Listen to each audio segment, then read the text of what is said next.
Hello everyone, আজকে যেটা আমরা জানবো সেটা হচ্ছে এমসিবি এবং তারের যে লোড ক্যাপাসিটি হয় সেটার বিষয়ে আজকে আমরা জানবো।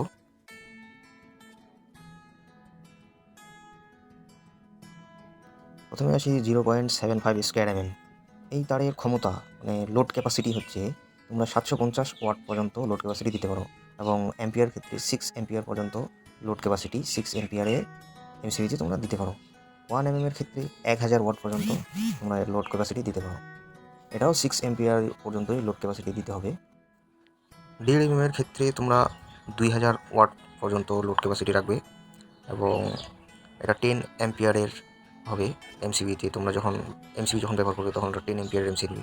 তো 2.5 এর ক্ষেত্রে তোমরা 3000 ওয়াট লোড ক্যাপাসিটি রাখবে। এটার ক্ষেত্রে তোমরা 16 অ্যাম্পিয়ারের এমসিবিতে দেবে।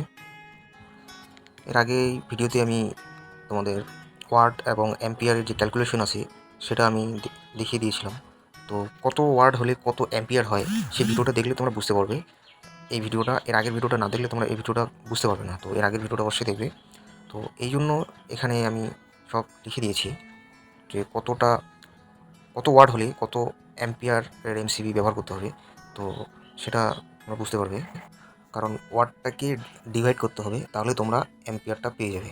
ভোল্টেজ দিয়ে ডিভাইড করতে হবে, ওয়াট দেখেই তোমরা এমসিবিটা বুঝতে পারবে কত এমসিবি ব্যবহার করতে হবে।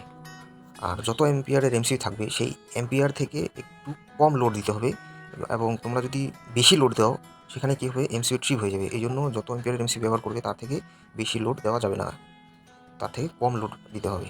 তো তোমরা ওয়াটটা দেখলে অ্যাম্পিয়ারটা বুঝতে পারবে।